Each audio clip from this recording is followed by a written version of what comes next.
Welcome to make dream career. पिछले class में हम लोग सिंदबाद स्टोरी देख रहे थे, सिंदबाद द सेलर। तो उसको हम लोग यहाँ तक कंप्लीट किए थे। तो आज की क्लास में हम लोग इससे आगे डिस्कस करेंगे। तो चलिए स्टार्ट करते हैं। यहाँ पे हम लोग देखे थे कि जो वो बहुत बड़ा जो वाइट कलर का ऑब्जेक्ट था वो सिंदबाद को हैरान कर रहा था। तो वो क्या था वो आगे देखते हैं। मी मस्ट बी इट्स एग। तो सिंदबाद है वो बोला कि वो है सो उसका अंडा हो सकता है। Surely enough the bird settled upon it, covering it with its wing to keep it warm and would hatch it. And यहाँ पे क्या बोल रहा है कि ये निश्चित ही वह जो है जो पक्षी है वो उस पर बस रही है, उसको अपने पंखों से कवर कर रही है ताकि वो गर्म हो और उससे अंडे से बाहर निकले। जो भी वो बर्ड होगा, जो भी चूजा होगा, वो अंडे से बाहर निकले। हैच का मतलब होता है अंडे से बाहर निकलना।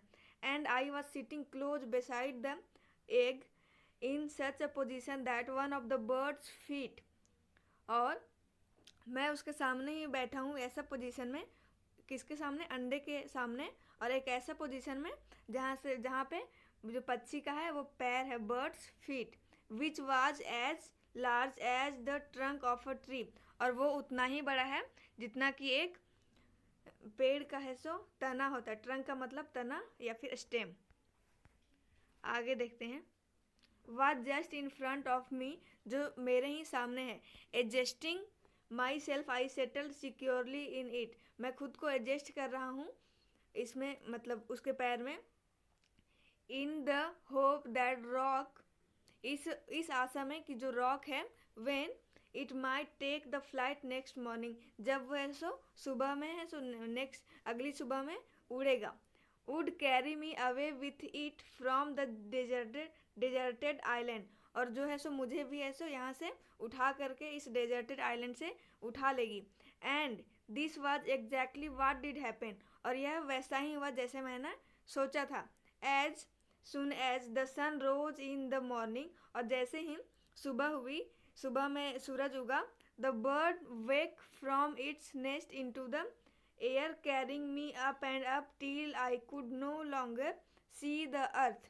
यहाँ पे क्या बोल रहा है कि उसके बाद जो बर्ड है, जो पक्षी है, वो उठी, वोक का मतलब उठ गई, फ्रॉम इट्स नेस्ट अपने घोंसले से, इनटू द एयर और एयर में मतलब ऊपर हवाओं में उड़ रही थी।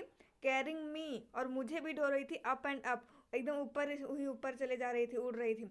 Till I could no longer see the earth और इतना ऊपर कि मैं वहाँ से अर्थ को है सो धरती को नहीं देख पा रहा था।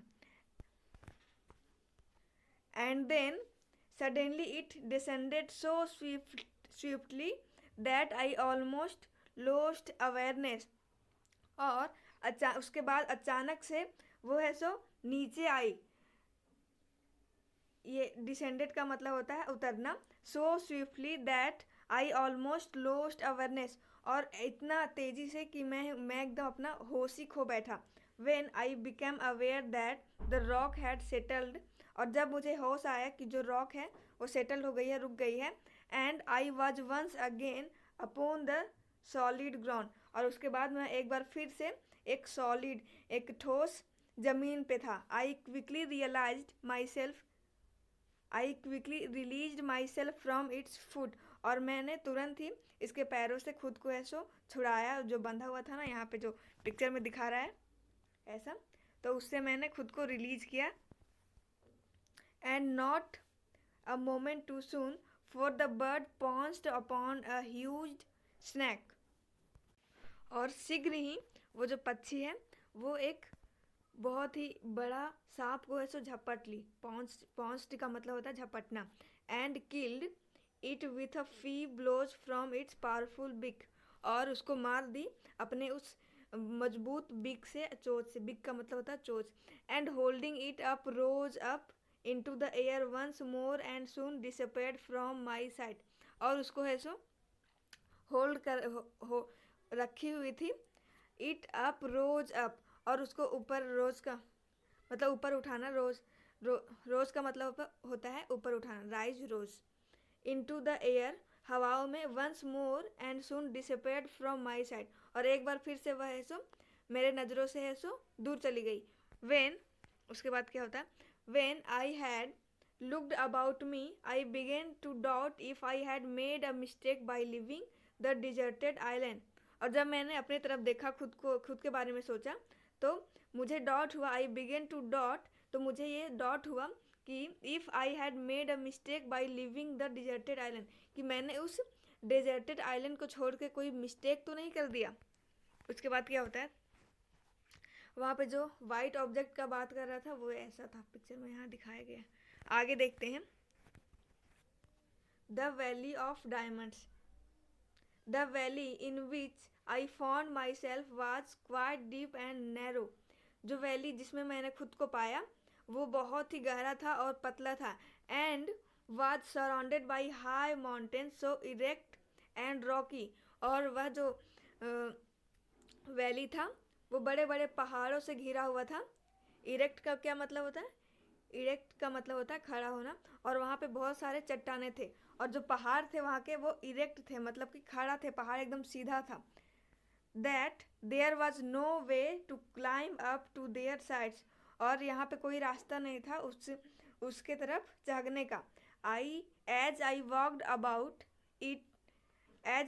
About in search of some way of escaping from this place, और मैं चला इस सर्च में कि मुझे यहाँ से भागने का, यहाँ से इस जगह को छोड़ने का कोई रास्ता मिले। I observe that the ground was covered with diamond. मैंने ये ऑब्जर्व किया कि ये जो ग्राउंड है वो डायमंड से कवर है। Some of them were of a huge unexpected size. और उसमें से कुछ जो था वो बहुत ही बड़ा साइज में था diamond. This view gave me a great pleaser. और ये जो व्यू था वो मुझे शांति दे रही थी। But my glee was soon ended when I also saw numerous snake which were so long and so large that the smallest of them could have swallowed an elephant very easily. लेकिन तुरंत ही मेरा जो उत्साह था वह सो ख़त्म हो गया। गिली का मतलब होता है एक्साइटमेंट, उत्साह, जो ख़त्म हो गया। क्यों ख़त्म हुआ? जब मैंने यह देखा कि यहाँ पे देखा कि वहाँ पे बहुत सारे स्नैक थे। न्यूमरस का मतलब होता है बहुत सारा, स्नैक का मतलब सांप। बहुत सारा स्नैक था। Which were so long and so large. और जो है सो बहुत लंबे और बहुत मोटे थे। That the smallest of them could have swelled an elephant very easily. और उसमें से एक छोटा भी है, एक छोटा सांप जो एक हाथी को बहुत ही आसानी से निगल सकता है। Luckily for me they appear to hide in the cave during the day time. और भाग्य रूप से वे जो है, ये जो सांप है वो दिन के समय में हाइड हो गए, छुप गए अपने केव्स में। केव का मतलब क्या होता है? तो जो गुफा होता है ना उसको केव बोलते हैं। ड्यूरिंग डे टाइम, दिन के समय में वो जो सांप थे वो छुप जाते थे अपने गुफाओं में। And they only came out by the night time. और वे जो है वो सिर्फ रात में ही बाहर आते थे। Because of their enemy. और क्यों? क्योंकि उसका जो इनेमी था, उसका जो दुश्मन था रॉक, वो है सो उन लोगों को खा जाता ना। अगर वो दिन में बाहर आता तो पक्षी को ऊपर से ही दिखता कि वहाँ पे है, तो वो है सो उन लोग को झपट लेती। तो इसीलिए वो लोग है सो दिन के समय में बाहर नहीं आते थे, दिन के समय में अपने गुफाओं में छुप जाते थे। आगे क्या होता है? All day long I moved up and down through the valley. अब पूरा दिन मैं उसे ऊपर नीचे होते रहा वैली के। And when it grew dark I went into a cave. और जैसे ही वहाँ पे सो रात होना, शाम होना शुरू हुआ। And having blocked I went into a cave. मैं एक गुफा में चला गया। And having blocked the entrance with a stone. और वहाँ पे जो उस केव का जो एंट्रेंस था, रास्ता था जो जाने वाला, अंदर जाने का एंट्रेंस था, वो ऐसा ब्लॉक था, बंद था। क्या चीज़ से? पत्थरों से। I ate the remaining food and lay down to sleep. मैं बचा हुआ खाना खाया और ज़मीन में ही पड़ गया, लेट गया सोने के लिए। But all through the night the snakes crawled to and fro. और रात हुआ तो जो स्नैक्स थे वो है सो, क्रॉल का क्या मतलब होता है? क्रॉल का मतलब होता है घुटनों के बल चलना, मतलब। और क्रॉल टू, और स्नैक क्रॉल का मतलब होता है रेंगना, और फ्रो का मतलब होता है इधर उधर। तो जैसे ही रात हुआ जो सांप थे वो इधर उधर रेंगने लगे। Hissing terribly. हिजिंग का मतलब होता है जो सांप का साउंड होता है वो होता है, मतलब वो लोग बहुत ही अपना आवाज़ निकालने लगे, हिज ऐसा। So that I could बैरली close my eyes with fear, और मैं बड़े ही मुश्किल से अपने आँखों को बंद किया डर की वजह से। I was much thankful when the morning appeared, और मैं ये इस चीज़ के लिए बहुत बहुत धन्यवाद हूँ कि सुबह हो गया, मुझे सुबह दिखी। And when I guessed by the silence that the snakes end had moved back to their place, और मैं ये गेस किया वहाँ की जो शांति से, मैं ये गेस किया कि जितने भी सांप थे वो अपने अपने घरों में वापस चले गए हैं। And I came quickly out of my cave and moved up and down the valley again, और मैं अपना गुफा से बाहर आया और मैं फिर से दोबारा से ही ऊपर नीचे हो रहा था वैली के। Kicking the diamonds out of my way, और जो भी मेरे रास्ते में जो भी डायमंड आ रहे थे उसको मैं हटा रहा था, लात मार रहा था।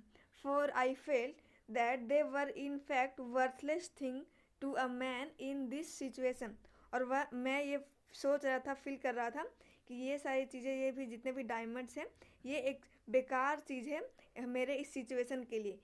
ये सच में बेकार है, क्योंकि वो आदमी जिस सिचुएशन में था, क्योंकि डायमंड लोग क्या करते हैं, उसका रिंग पहनते हैं या फिर उसको बेच करके पैसा कमाते हैं, तो अब वहाँ पे वो किसको बेचेगा, वहाँ पे तो और कोई था ही नहीं, तो ये उसके लिए एक बेकार सी चीज़ हो गई। At last being very tired I sat down upon a rock, और अंत में मैं बहुत थक गया और मैं रॉक के ऊपर, मतलब जो चट्टान थे उसके ऊपर बैठ गया। But I had hardly closed my eyes when I felt that something fell to the ground, और विथ अ थर्ड क्लोज बिसाइड मी, और मैं बड़े ही मुश्किल से अपने आँख को बंद कर लिया जब मुझे ये फील हुआ कि something fell to the ground, कि कुछ नीचे गिर रहा है, ज़मीन पे गिर रहा है। विथ अ थर्ड का क्या मतलब है? थर्ड का मतलब होता है गिरना। क्लोज बिसाइड मी, जो मेरे ही सामने गिर रहा था। उसके बाद क्या होता है, it was a huge piece of fresh meat, और वह क्या होता है जो गिर रहा था, वह एक बहुत ही बड़ा मीट, मतलब मांस होता है, फ्रेश मांस होता है। And as I looked at it few more pieces rolled over beside me, और मैंने देखा कि और भी बहुत सारे पीछे मतलब कुछ और पीसेस गिर रहे थे, rolled over beside me. I had always thought that the stories the sellers told about the famous value of diamond were not true. मैं यहाँ पे ये सोच रहा था कि जो और भी जो नाविक होते हैं ये बता रहे होते हैं कि जो फेमस वैल्यू ऑफ डायमंड है वो सच नहीं है। But now I believe them, लेकिन अब मुझे यह विश्वास हो गया है कि यह सच में है। इसके आगे का स्टोरी हम लोग नेक्स्ट पार्ट में डिस्कस करेंगे। अगर हम लोग एक ही पार्ट में डिस्कस करेंगे तो वीडियो बहुत ही लंबा हो जाएगा, इसलिए हम लोग इसको नेक्स्ट पार्ट में डिस्कस करेंगे। Thanks for watching. I hope कि आपको ये स्टोरी समझ में आया होगा। मिलते हैं नेक्स्ट वीडियो में।